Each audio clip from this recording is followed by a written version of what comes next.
নমস্কার, আপনারা দেখছেন বিনোদন আর আমি সুমন রয়েছি আপনাদের সাথে। শুরু করছি বিনোদন বার্তা। দিনের বিভিন্ন গুরুত্বপূর্ণ খবর নিয়ে বিনোদন বার্তার শুরুতেই দেখব আজকের হেডলাইন্স।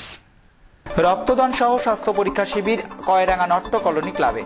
নির্বাচনী পর্যালোচনায় জেলায় এলেন বিশেষ নির্বাচনী পর্যবেক্ষক সুধীর কুমার রাকেশ। বারাণসীতে জনসমর্থনে ভেসে মনোনয়ন জমা নরেন্দ্র মোদীর। নিজের জন্মদিনে গণতান্ত্রিক অধিকার প্রয়োগে মাস্টার ব্লাস্টার, ভোট দিলেন আমির খানও। এসইউসিআই প্রতিষ্ঠা বার্ষিকীতে মিছিল সভা হাবড়ায়। ভারত বাংলাদেশ সীমান্ত থেকে উদ্ধার বেশ কিছু বেআইনি অস্ত্র। আসছি বিস্তারিত খবরে। আজকের বিনোদন বার্তার শুরুতেই যে খবরের দিকে আমরা নজর রাখব। একদিকে রয়েছে নির্বাচনী আবহাওয়া, তো আরেকদিকে পারদের উত্তাপ। পারদের উত্তাপ ছুঁয়েছে প্রায় 42 ডিগ্রি। এই তপ্ত পরিস্থিতিতেও রক্তদান শিবির আয়োজন করল অশোকনগর কয়রাঙ্গা নট্য কলোনি ক্লাব। কয়রাঙ্গা নট্য কলোনির উদ্যোগে রক্তদান শিবির ছাড়াও বৃহস্পতিবার দিন ছিল স্বাস্থ্য পরীক্ষা শিবির সহ বিভিন্ন সাংস্কৃতিক অনুষ্ঠানও। চারিদিকে বাজছে নির্বাচনী দামামা, তার উপরে অসহ্য গরম। দুয়ের চাপে এখন মানুষের নাভিশ্বাস ওঠার জোগাড়। অবশ্য এই গ্রীষ্মকালেই প্রবল হয়ে ওঠে রক্তের সংকট, আর রক্তের অভাবে অসুস্থ হয়ে পড়ে থ্যালাসেমিয়া আক্রান্ত রোগীরা। তাই তো গ্রীষ্মে প্রচন্ড উত্তাপকে অগ্রাহ্য করেই কয়াডাঙ্গা নট্য কলোনির আয়োজন করেছিল রক্তদান শিবির। তাদের এই শিবির এবছর তৃতীয় বছরে পদার্পণ করেছে। বৃহস্পতিবারে এই শিবিরে উপস্থিত হয়েছিলেন অশোকনগর পুরসভার চেয়ারম্যান সমীর দত্ত সহ স্থানীয় কাউন্সিলর চিরঞ্জীব সরকার। তাদের মুখে শোনা গেল ক্লাবের প্রশংসা। এই ক্লাব বিভিন্ন সামাজিক অনুষ্ঠানের মধ্যে দিয়ে এই ক্লাব তাদের দায়িত্ব পালন করে চলেছে। এখনকার আশেপাশের অনেক ক্লাব যেগুলো আছে, তাদের ঘর আছে, বাড়ি আছে, কিছু লোক বসে ক্লাবে তাস খেলা গল্প করা ছাড়া আর কোনো কাজ নেই। কিন্তু কয়ডাঙ্গার এই নট্যপাড়া কেএনসি ক্লাব আমরা দেখেছি দীর্ঘদিন ধরে এরা এদের সামাজিক পবিত্র দায়িত্ব এবং কর্তব্য এরা পালন করে চলেছে। আজকে দিয়ে ওদের যে রক্তদান শিবির চলছে তাতে এবার তৃতীয় বর্ষ। এবং আরো একটা বিষয় যেটা ভীষণভাবে আমাদের নজর কেড়েছে, সেটা হচ্ছে এই গরমের সময় রক্তদান শিবির করা খুব সাংঘাতিক ব্যাপার। তাহলে গরমে যারা রক্ত দেন তাদের এই সময় এসে রক্ত দেওয়া অত্যন্ত দুরূহ কাজ। তাদেরকে কনভিন্স করা, তাদেরকে বোঝানো, সেই জায়গায় দাঁড়িয়ে এখানকার ক্লাবের সদস্যরা, কেএলসি ক্লাবের সদস্যরা অত্যন্ত দায়িত্বটার পরিচয় দিচ্ছে। এখন প্রচন্ড দাবদাহ চলছে। 1945 সালের পর 2014 এত দাবদাহ আগে হয়নি। তার মধ্যেও এই শুভ সুন্দর প্রচেষ্টার জন্য আমি এত অঞ্চলের মানুষকে এবং এই ক্লাবকে আমার অন্তরের অন্তঃস্থল থেকে প্রণাম জানাই। আজকে সারাদিন ধরে অনুষ্ঠান সূচি আমাকে আমন্ত্রণ জানাবার জন্য আমি ক্লাব কর্তৃপক্ষের কাছে ধন্যবাদ জ্ঞাপন করছি। রক্তদান শিবিরের পাশাপাশি এদিন ক্লাবের পক্ষ থেকে আয়োজিত হয়েছিল স্বাস্থ্য পরীক্ষা শিবির, ছিল চক্ষু পরীক্ষার ব্যবস্থাও। এছাড়া বসে আঁকো প্রতিযোগিতা সহ আয়োজিত হয়েছিল সাংস্কৃতিক অনুষ্ঠান। এ প্রসঙ্গে ক্লাব সদস্য জানালেন, কেএনসি ক্লাব এতদ অঞ্চলের ঐতিহ্যবাহী সমাজসেবী সংগঠন। প্রতি বৎসরের নয় এবারে তৃতীয়তম বর্ষে পড়ল রক্তদান শিবির। এই শিবিরে আমরা চেষ্টা করছি 70-এর উপরে কি করার জন্য। ইতিমধ্যে 15 জন রক্ত দিয়েছে। আমাদের আজকের এই স্বাস্থ্য শিবিরে থাকছে চক্ষু পরীক্ষা শিবির, ইসিজি, ব্লাড সুগারের পরীক্ষা। এ তো চক্ষু পরীক্ষা শিবির, ব্লাড সুগার নিয়ে প্রায় 150-এর উপরে থাকছে। আর বিকেলে থাকছে 3টা থেকে 3টা বিভাগের বসে আঁকো প্রতিযোগিতা এবং স্থানীয় বহিরাগত শিল্পীর সমন্বয়ে সাংস্কৃতিক অনুষ্ঠান। প্রতি বছরই হয়। সমাজসেবা দায়বদ্ধ। সব থেকে বড় পাওনা এই গ্রীষ্মকালে রক্ত সংকট এড়াতে, বিশেষ করে এই ভোট বাজারে দলমত নির্বিশেষে আমরা সবাই মিলিত হয়ে যে রক্তদানটা শিবিরটা করছি, চারিদিক থেকে আমাদের তার প্রশংসা আসছে। তার জন্য আমরা গর্বিত এবং আনন্দিত, এবং এই যারা সবাই আসছেন তাদেরকে আমাদের কৃতজ্ঞতা জানাচ্ছি আমাদের কেএনসি ক্লাবের পক্ষ থেকে। ক্যামেরায় খোকন কুন্ডুর সাথে গৌরব, বিনোদন বার্তা, Ashoknagar.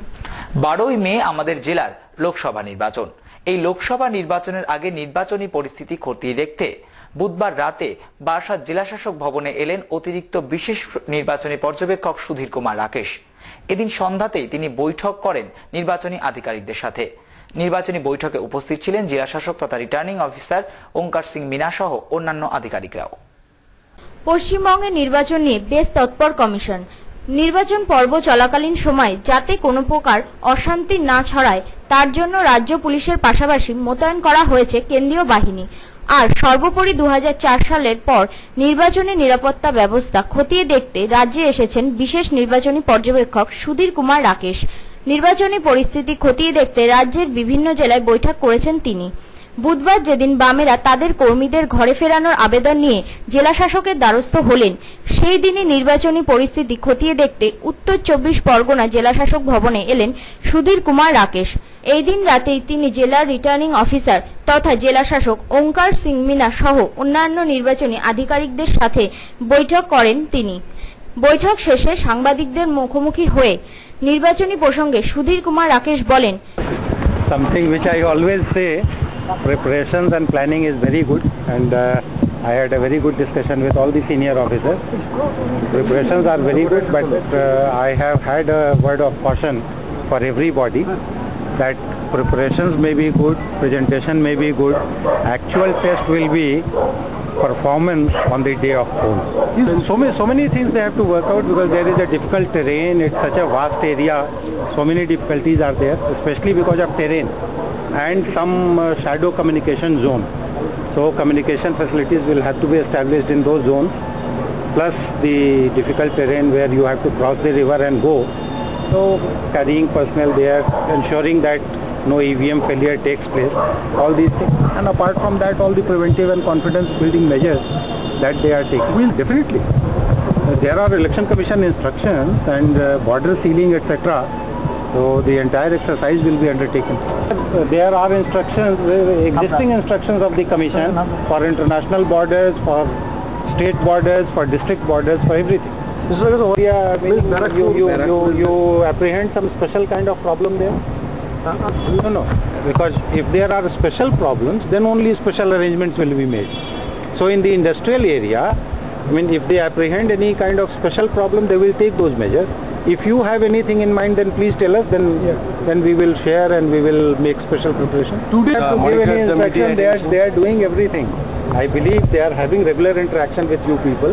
You are giving them feedback, and whatever is coming from you, every one of us, we take all the information coming from the media very seriously. Immediately we attend to it. And bureau report, বিনোদন বার্তা, বারাসাত। বিনোদন বার্তার সময় এখন বিরতির, ফিরছি বিরতির পর আর অন্যান্য খবর নিয়ে, সঙ্গে থাকুন।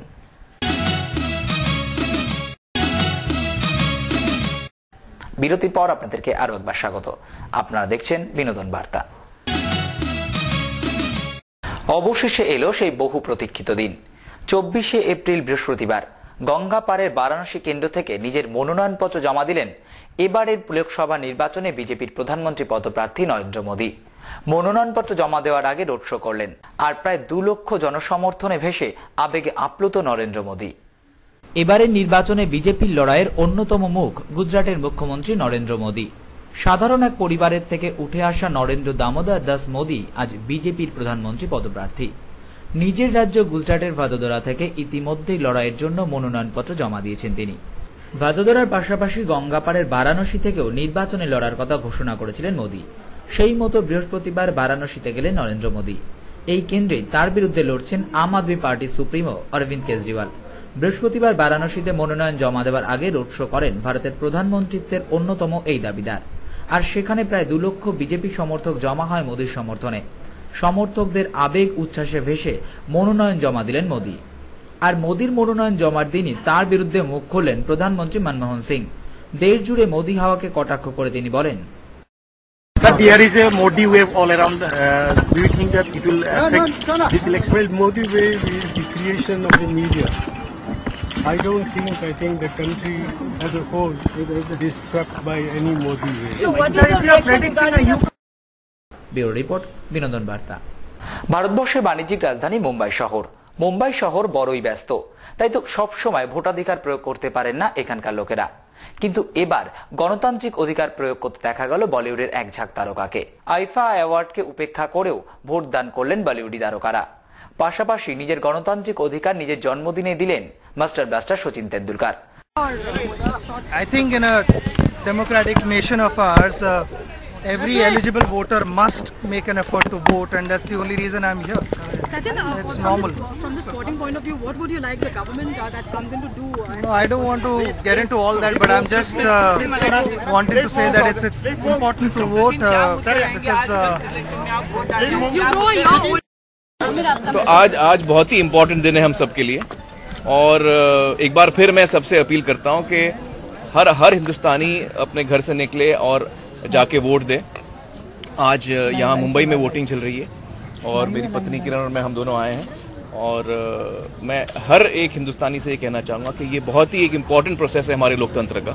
वैसे तो हमें हमारे लोकतंत्र के साथ हर दिन जुड़े रहना चाहिए, लेकिन ये दिन तो बहुत ख़ास है हम सब के लिए, और हर एक हिंदुस्तानी को इसका एक हिस्सा बनना ही चाहिए। और ये एक बार फिर मैं सबसे अपील करता हूँ, मुझे यकीन है कि सब लोग बाहर आएंगे। पिछली दफ़ा मुझे याद है मुंबई में लोग कम निकले थे, और मुझे उम्मीद है इस दफा ज्यादा लोग आएंगे। फिल्म इंडस्ट्री के काफी सारे लोग आईफा अटेंड करने गए हैं, तो काफी सारे लोग वोट नहीं कर पा रहे हैं। Isn't this bad? अच्छा, वो लोग आईफा चले गए? बहुत सारे। अच्छा, मुझे पता नहीं होता है अवार्ड्स के बारे में, लेकिन चलिए आई होप के वो लोग आके वोट कर पाए थे। मैं क्या बोलूं? क्या मुद्दे होने चाहिए आपको, क्या लगता है? मुद्दे तो अभी सब लोग जानते ही हैं मुद्दे क्या होने चाहिए, और चलिए ऑल द वेरी बेस्ट। आप लोग भी वोट दीजिएगा, भूलिएगा मत। आमिर एक पूछना था, मतलब बदलाव की हवा बह रही है, तो ये इलेक्शन और ये वोटिंग कितना इम्पोर्टेंट है? देखिए, हर इलेक्शन इम्पोर्टेंट होता है। मैं नहीं कहूँगा कि ये इलेक्शन इम्पोर्टेंट है, हर इलेक्शन इम्पोर्टेंट होता है, और हम सब के लिए ये जरूरी होता है कि हम इसके साथ जुड़े और इसका हिस्सा बने। I think that it's important for every Indian to be part of this process, and me coming out to vote is my duty as an Indian. বিনোদন বার্তার সময় এখন বিরতির, ফিরছি বিরতির পর আর অন্যান্য খবর নিয়ে, সঙ্গে থাকুন।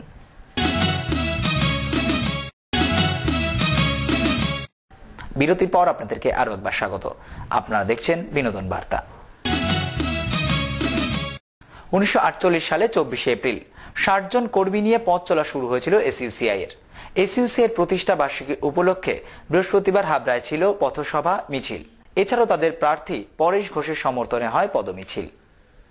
দেশের সাধারণ নির্বাচনে অন্যান্য কেন্দ্রের মতোই বারাসাত লোকসভা কেন্দ্রে লড়াই করছেন এসইউসিআই প্রার্থীরা। বারাসাত লোকসভা কেন্দ্রে তাদের প্রার্থী পরেশ ঘোষ। 1948 সালের 24 এপ্রিল জন্ম হয়েছিল এসইউসিআই দলের।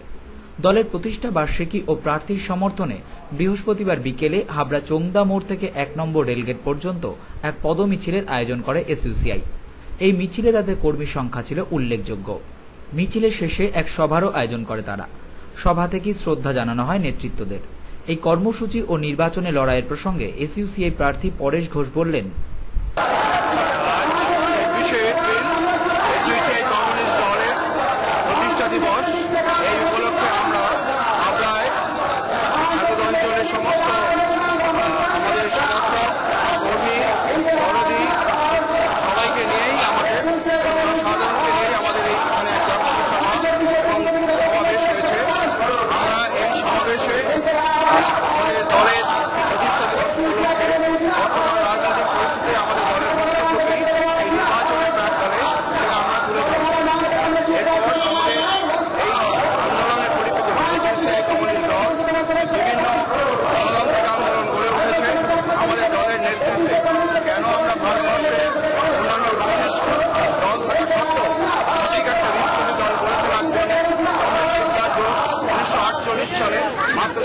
কর্মীকে নিয়ে 7 জন সহযোদ্ধাকে নিয়ে এই দলটি গড়ে তোলেন এবং ভারতবর্ষের সঠিক বিপ্লবী দল হিসেবে এই দলটিকে প্রতিষ্ঠা করেন। এই দলের নেতৃত্বে দীর্ঘ বছর ধরে আমরা নানা গণতান্ত্রিক আন্দোলন গড়ে তুলেছি মানুষের দাবি দাওয়াকে ভিত্তি করে, এবং আমরা সমস্ত আন্দোলনের মধ্যেই ছিলাম। আন্দোলন চলতে চলতে নির্বাচনকেও আমাদের দল এটাকে একটা লড়াই আন্দোলন হিসাবেই দেখে, সেই উদ্দেশ্যেই আমরা এই নির্বাচনে অংশগ্রহণ করেছি। এছাড়াও নিজেদের কর্মসূচি প্রসঙ্গে এসইউসিআই হাবড়া লোকাল কমিটির সম্পাদক তুষার ঘোষ বলেন, আমাদের প্রিয় দল এসইউসিআই কমিউনিস্টের আজকে চংলার মোড় থেকে 1 নম্বর গেট পর্যন্ত আমাদের বারাসাত লোকসভা কেন্দ্রের প্রার্থী কমরেড পরেশ ঘোষের সমর্থনে একটা পথ পরিক্রমা মিছিল সংগঠিত হয়। আজকে আমাদের দল এসইউসিআই কমিউনিস্টের প্রতিষ্ঠা দিবস 24শে এপ্রিল 1948 সালের এই দিনই আমাদের দল প্রতিষ্ঠা হয়েছিল। একটা কমিউনিস্ট পার্টি হিসাবে আমাদের দল গোটা ভারতবর্ষের বিভিন্ন প্রান্তে মানুষকে সংগঠিত করে, গরিব মানুষকে সংগঠিত করে, পুঁজিবাদ বিরোধী সমাজতান্ত্রিক বিপ্লবকে সংগঠিত করার লক্ষ্যকে সামনে রেখে আমাদের দল এই আন্দোলন চালিয়ে যাচ্ছে।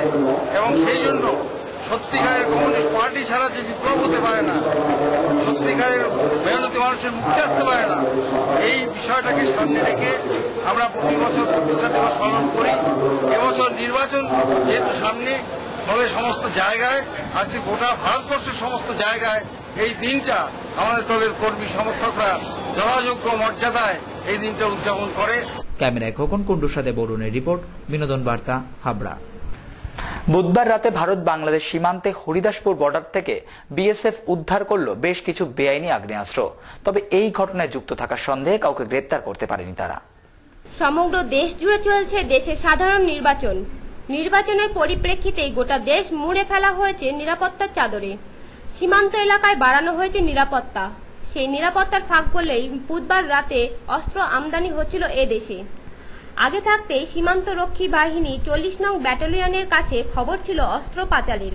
সেই মতোই হরিদাসপুর সীমান্ত এলাকায় কড়া নজরদারি রেখেছিল বিএসএফ।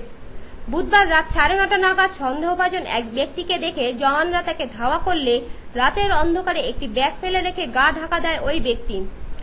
এদিন অভিযানে উদ্ধার হয়েছে মোট 10টি বেআইনি আগ্নেয়াস্ত্র। हमें खास इन्फॉर्मेशन मिली थी कि हथियारों की तस्करी इंडिया से बांग्लादेश की तरफ होने जा रही है। उसको देखते हुए हमने 2 टीमों का गठन किया। एक टीम विलेज पेट्रापोल की तरफ लगाई गई और दूसरी टीम जो प्राइवेट पार्किंग लॉट है पेट्रापोल में वहाँ लगाया गया। तो उस इन्फॉर्मेशन के ऊपर रात को करीबन 9:30 बजे एक व्यक्ति कुछ सस्पिशियस हालात में नजर आया पेट्रापोल विलेज में, और जैसे ही उसको चैलेंज किया गया तो वो कुछ फेंक के वापस भाग गया। वो अंधेरे का फायदा उठा के, और क्योंकि वो पॉपुलेटेड एरिया था, गांव का एरिया था, इसलिए उसका फायदा उठा के वो भागने में कामयाब हो गया। और फिर दोनों टीमों ने उस एरिया को सर्च किया तो एक बैग मिला वहाँ पर, और उस बैग को जब खोल के देखा गया, तलाशी ली गई, तो उसमें आर्म्स और अम्यूनिशन मिले, जिसमें एक 7.65 कंट्री मेड पिस्टल, एक 9mm रिवॉल्वर, 2 देसी शॉटगन और एक प्लास्टिक का शॉटगन, और टोटल 10 राउंड इस पर, और पिस्टल के साथ 2 मैगजीन। इस प्रकार 5 हथियार, 2 मैगजीन और 10 राउंड बरामद किए गए। अभी बंगाल में इलेक्शंस हो रहे हैं, तो उसके लिए हमने एक्स्ट्रा विजिल और हाई अलर्ट घोषित किया हुआ है, और इसीलिए तलाशी अभियान भी रेगुलर चल रहा है। उत्पल राय, বিনোদন বার্তা, বনগাঁ। বিনোদন বার্তা এখনকার মতো এই পর্যন্তই। আরো বিভিন্ন অনুষ্ঠানের জন্য নজর রাখুন বিনোদনের পর্দায়। বিনোদন মানুষের সাথে, মানুষের পাশে।